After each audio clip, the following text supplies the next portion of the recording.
Hello everyone, welcome to my channel which you probably have never heard about before on YouTube. My name is Vionna and in this video I'll be sharing with you my first 2 months on Redbubble 2020. I am a new seller, so basically I just started my shop at the beginning of August and today it's 1 October. So I'll be breaking down my sales and I will share with you 3 lessons that I learned from Redbubble for the past 2 months. So yeah, let's get to it. And this is my dashboard.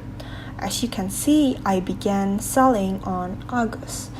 And then my best month, well, out of the 2 months that I've been in is September, in which I made $159.17. Well, and today I recorded this on the 1st of October, so on this day I've made $6.3. So yeah, this is basically, I guess, what some of you came here to see.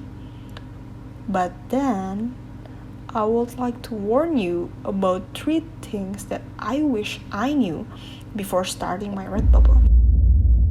When I start applying these 3 warnings, which I wish I knew, my August sales turn into my September sales.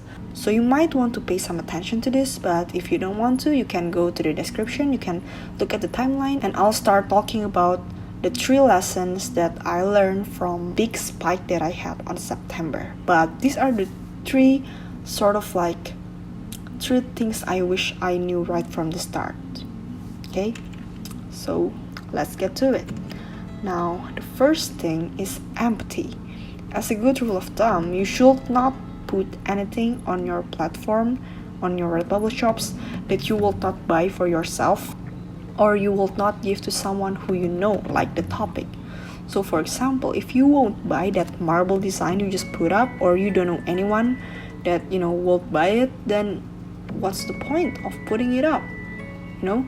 You are the best judge for your own shop, because you already kind of like your shop because you set it up, right? So if you who like that shop wouldn't buy anything from it, then why would some strangers who stumble upon your shop would buy something? It doesn't make any sense. You have to put the initial effort to understand your platform, the Redbubble, and understand your customers. Think like your customers. Why would they want to buy products from your shop? Okay? And Redbubble provide all these research materials. Okay, you go to stickers, you can see the best selling stickers. What are they like? If you want to go for a word-based sticker, what are those words? Like, what type of font do they use? What kind of phrases do they use? What kind of things people actually want to buy? It is actually the core of selling things online. You should be selling something that people want to buy. That's empty. And I think this is like the simple term for what many YouTubers promote here on the platform, for what many YouTubers say here in the platform of like doing your research. The basic is just empty. Have empathy with your customers, understand what they want to buy, and set up your products accordingly. Okay, I hope that makes sense. And then let's go to number 2 is mindset. Or me, as soon as I start applying the mindset that, you know what, I'll make no sales in a year and that is okay. I'll keep on putting value to my shop. I'll keep on doing the first principle that I just told you, which is empathy. I'll keep on putting things on my shop that people would want to buy, even though I will probably not have sales in a year. It's okay. And you should not compare your progress to the others, not to this video that I made, not to your friend, not to the YouTubers on the internet. Just do not compare, because comparison kills. That's just it. Comparison kills. What works for you might not work for them, and what worked for them might not work for you. Take what you can, leave what you can't. Compare the you are today with the you were yesterday, not to who someone is today, because they might have started a long while ago and everyone's journey is different. we should focus on what we can do to better ourselves instead of, sabotaging ourselves by comparison. Because, yeah, man, comparison kills. Now, the last thing is baby steps. You should set a goal, be consistent. It will build up. I know there's been like many people and YouTubers here on the internet saying like you should put on 100 designs and you will not start getting consistent sales until probably like 200 designs. I'm here to tell you that it's okay to start small. It's okay to start by uploading. If you cannot upload 50 designs a day, you know what? That's what normal people feels like. 50 designs a day is for your first day in print on demand on Redbubble is like almost impossible. You should start realistically, be consistent, start small. It's okay. Upload 1, upload 2, upload 3 a day, and as soon as you know it, it will be easier uploading things on Redbubble, because when you get used to it, your brain will start seeing uploading to Redbubble as an unconscious habit. So it will become easier the more you get to it. Okay, it will not become easier the first day you started. Of course, it will be hard, but if you keep on doing it every day, one day, one design, doesn't matter, one day, 2 design, 3 design, you will get there. You will get to that 100 design before you know it. Okay? You can get it. I know you can. Okay. It will get super technical from here, or at least that's how I pictured it in my mind. So these are the 3 lessons, 3 things that I learned from making more than $200 in my first 2 months of doing Redbubble. Now, the first lesson is math. Alright? So if you can see here, you can see that I made 212 designs, okay? But from those designs, only 21 sells. You can see in here, my total sales is 72, and those 72 sales are made of these 21 designs only. You can see in here, I give you the screenshot for sales for each design. You can see that it's really not equal. There's one design that have 19 people buying it, and if you want to know, I think they are all t-shirts. And if you get even down below, you can see the quantity continue to drop until it's just 111, until the total of each of these lines is 21. So what I learned from that is that there's always the 80-20 rule at place. So the thing is, 20% of your design will make up 80% of your sales. It means that if you want to have more chance to get more sales, you have to put more designs. It's the quantity rule. But also, let's not forget the quality rule, the one that I say to you in the previous part about the empathy part. Will you buy the design? If you put on 200 designs that nobody will buy, you will still have no sales, right? It will be very hard for you to get sales. So that's it. You have to do your math. Marry your quality with your quantity. Yeah, I don't know any other words for it. Like, marry them together, and you'll get a beautiful child called sales, which is the child we all want to have. Alright? Now let's get to the second lesson, which is types. Now let's break down my sales further by showing you my top 5 best-selling product. Okay? So the top 5 designs that I sold, which I covered here, obviously, but I will tell you one hint about each of them. A very important hint is that out of those 5, 3 are on the top 100 design, and 1 is on the evergreen trend, which means that it will continue to be relevant regardless of the trend. And then for the X-trending designs, I actually call this X-trending because I was late into this trend, and I will show you how even if you're late, you can still gain something from a trend that is currently hot selling. Okay, so let's get to it. So if you will take a look at this, So my best tips in order for you to be able to get into the top 100 design is to be early. It's so important to be early that I will not recommend any other tips. It's just be early. I will share to you a story. When I first started uploading designs to this niche, which is now in the top 100 designs, this niche hasn't even exist on this tool, the Redbubble debut tool. Nobody's searching for it, but like all the signs that I know is pointing towards it getting there. And I just took my chances, and it does. Now it's in the top 100 designs. And my early designs, I uploaded my design when the search result were still 100, 200, but now the search result I think is over 10,000. So it's such a big advantage. So keep looking, look around you, not just in the Redbubble debut. Like Redbubble trends is highly affected by what's happening around you. So if you can try to see and pick what will probably be trending, then you can be early. The next niche is the evergreen niche.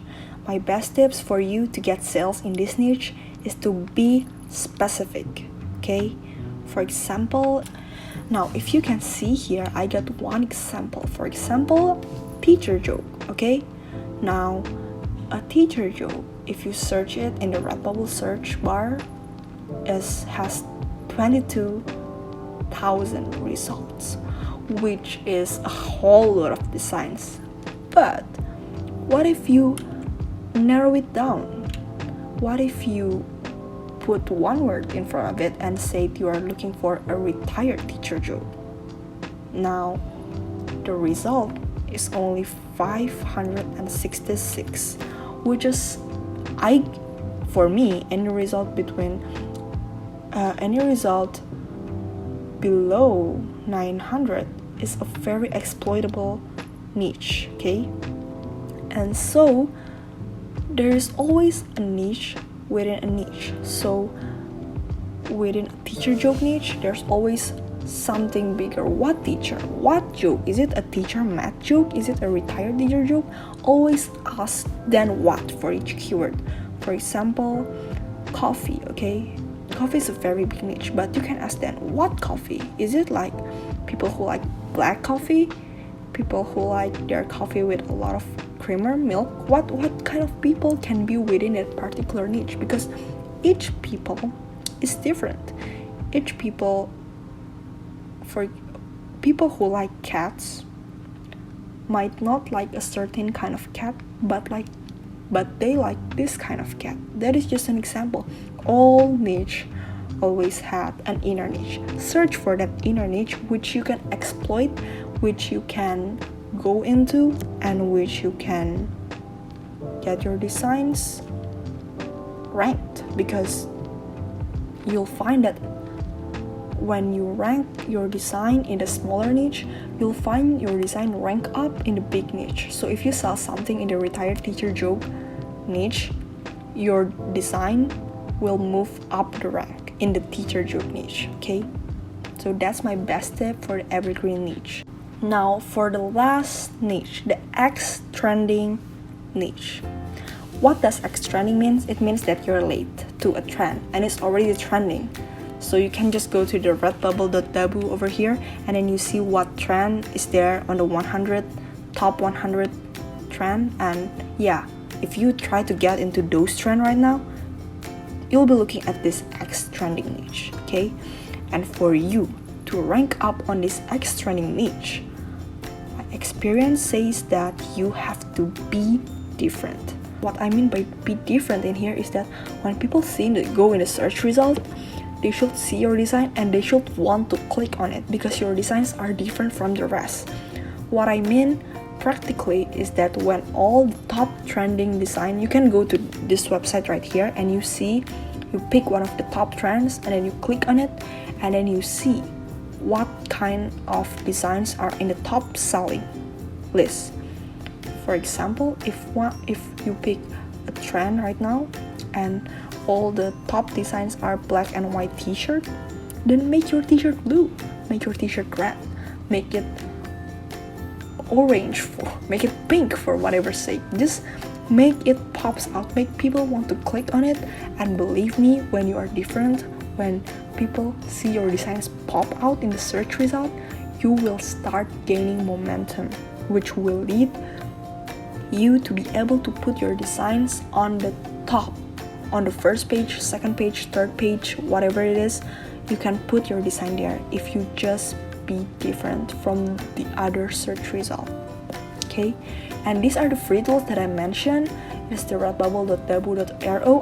I use this tool to check my trends, like to see this design like to see which trends is going up, which trends is going down, which trends have less result. That's what I want you to pay attention to as well. If you see designs, if you see trends which have low search results, that is definitely a place where you can exploit. And the other free tools is the automation merchtitans.com. The automation itself is actually, you have to pay for it, but for the Redbubble text generator, it's free. And sometimes most of the times actually, I use their text generator to generate text for me to put on my design. So yeah, it's free. You should try using both of them if you haven't already. Now, this is my third lesson, and this is my most favorite lesson. You should have some fucking fun, okay? I'll probably have to blip that out because, family friendly, but you get the point. You should have fun doing this thing on Redbubble. I mean, for me personally, designing things, like creating little itty bitty things on Canva, on Photoshop, smashing them together, making it something that people would like to buy, it's almost like magic. 10 years ago, nobody would have thought of it, but now, oh no, you're looking at here and you're looking how to make money from doing this thing. So have some fun, and I'll show you 2 very real example that just happened yesterday when I have the best joy of my life when selling on Redbubble. So the first one is that someone actually bought one design which is definitely not the design that I plan on being a best-selling design. I just slapped this design because there's this artist I really like, and I just write their names in neon colored pencil, and I just put it on Redbubble just for the sake of seeing it. It's aesthetically pleasing for me. I like to see it hang there in my Redbubble shop, and I will buy it actually if I ever will buy something from Redbubble, but I'm not sure if any people will buy it. But it's something that I love so much. And suddenly yesterday, someone bought it. Like someone bought a whole collection of it. They buy one on small mask, they buy one on their kids pullover hoodie, they buy 2 on zipper pouch, and they buy 2 masks. And that makes me so happy. Like I jump when I see the notification, because it's just so amazing to know that someone out there like the same thing as you, and then they buy what you made out of your love from that thing. So it is very rewarding, and I would suggest you try that. You try to make something out of a topic that you really like, maybe like a TV show, a person, a song, a lyrics. Of course, I know you should try to avoid the copyright things, but try to find things in which you can still express yourself in without infringing on any trademark or copyright. You'll find it. I know you'll find it. You're all smart people, bro. You can find it, okay? And then this is just amazing. I have been turning on my bubble mail since the very beginning of my Redbubble shops, but just yesterday someone actually left me a bubble mail. Now you can see it's like there's only one bubble mail, and it's from an anonymous. So yeah, poor me. But this user bought one of my best-selling works, and this message actually makes me feel like it's all very much worth it, because they say that love the design, understated, and really neat. It's going to be a really well-received present, which, you know, warms my heart in a way that I know the things that I created here in Redbubble, it gives me something more than just the money. It gives me a sense of satisfaction. It gives me a sense of like, I've helped people since they're now buying this design to give it to someone that they love, someone that they know, someone that they care about. And it's just a really heartwarming thing to know. And you know, these small things are actually the thing that will keep you going in Redbubble more than the money. So my advice, my last advice, and probably if you're going to forget everything about this video, I wish you will just remember this thing, is that please try to remember that making people feel joy from buying your artwork is more important than you getting their money. Okay? So try to focus on you giving joy, giving your design, giving your effort and time, and just make sure just make sure the work that you put out can bring joy to people, rather than thinking whether it will bring money to you. Okay, that is actually really good. I will say it again. Try to think about whether your work, your design, anything that you put out there in Redbubble will bring joy to the people that buy it, rather than thinking whether it will bring you money. Because I assure you, if you think whether it will bring people joy or bring people satisfaction, or it will bring people satisfaction, money will come if you don't think about it too much. Mindset, like the beginning. Yeah. Okay, that's all. If you stay up until now, thank you for staying. I don't know if I will upload another video. Tell me in the comment maybe if you want. Like this video if you want. Dislike this video if you don't like it. Well, and please have a good day. Bye.